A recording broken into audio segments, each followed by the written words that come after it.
Hello and welcome to this Astranti bite-sized video, and today we're looking at an extract from one of our tuition videos. Now this is an E2 tuition video, but actually what we're going to be looking at is information that's going to be useful for any of you CIMA students, whether you're studying for your certificate level, your E1s, or your E2s, or even your E3s. And that's because what we're talking about today, what we're discussing, is a definition of a term, stakeholders. Now, I'm sure we're all kind of aware of what the term means, but what we're going to do in this video is to make sure that you absolutely know what stakeholders means, because if you do, then it's going to be much easier to be able to understand things like Mendelow's matrix, and when you're at E3 level, it's going to be much easier to understand the difference between a traditional business model and an ecosystem. So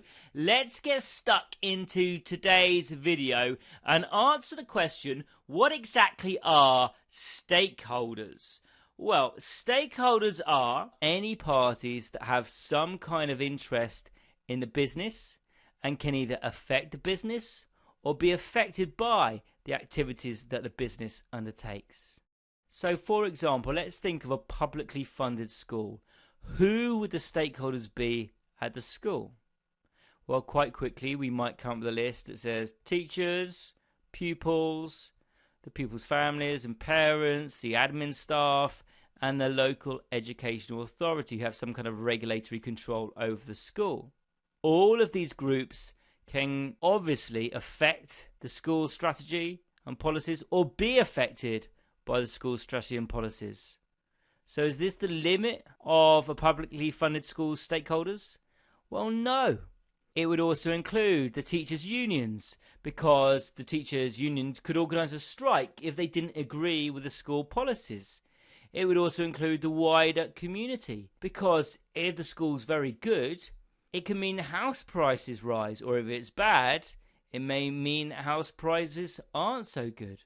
It can affect local businesses, because there's some relationship between businesses and schools, aren't there? For example, the local businesses may offer work experience to the school's pupils or internships to the school's pupils. Also, the local council, because the local council will run other services that will be used by pupils that are going to require collaboration with the school. Another group of stakeholders may be local schools. The schools might be trying to compete with each other to try to get the best grades, because if they get the best grades, then more pupils will be attracted to their school. The local media is another group of stakeholders. They're going to report on the school. That reports may be favourable or unfavourable depending on what happens at the school. Exam boards are another group of stakeholders, because schools have to hold exams based on the rules that the exam boards set. And the government is another group of stakeholders, because they decide how much of the national budget goes towards education. And surely we can see the direct implication that would have for the school's strategy. So there we go. A list of lots of stakeholders that you may not have immediately thought of. But it's important to know that this is not an exhaustive list. And the brief examples of how I've said that the stakeholders may be affected or affect the school are also not the only ways that this could happen. So that's the stakeholders of a publicly funded school. Now let's turn our attention to the stakeholders of a business rather than a not-for-profit.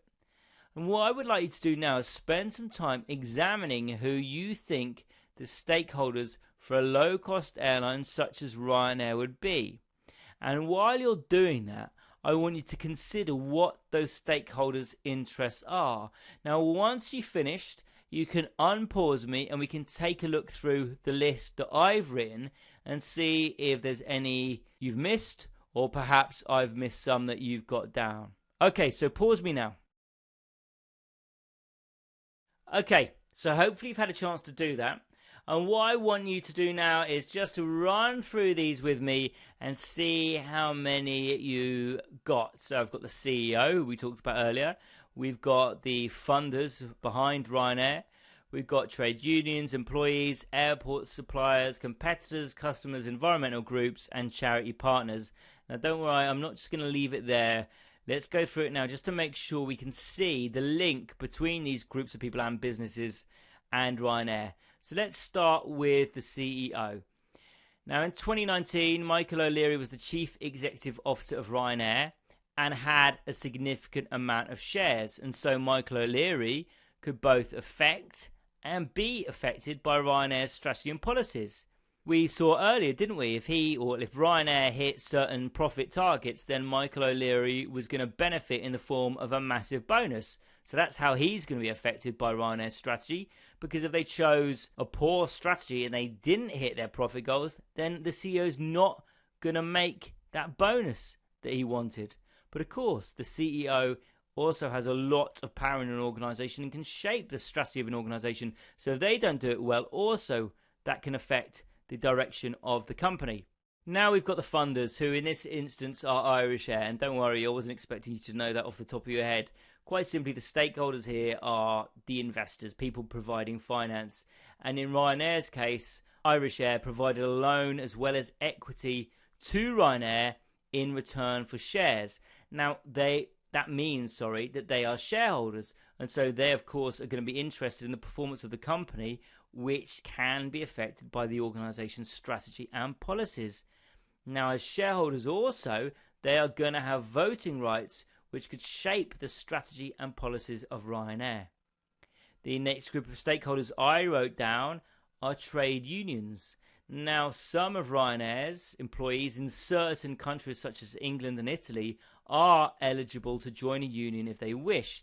Now trade unions, just as we saw with the teachers, are able to affect the policies and strategy of Ryanair because they can take strike action if they do not feel that the strategy and policies of Ryanair are not fairly affecting their members. So let's imagine hypothetically, for example, that Ryanair slashed the cabin staff's wages by 30%. Well then of course the trade unions could organise a strike which could ground Ryanair's planes, which could mean that Ryanair is not making any money, so it's not hitting its profit goals, and etc, etc, etc. Okay, our next group of stakeholders are employees. Now I've just talked about how the employees can be affected by Ryanair, but in the terms of how it would impact a trade union. But of course, employees of a business are obviously affected by an organisation's strategy and policies, and depending on their position within an organisation, they too can affect the organisation.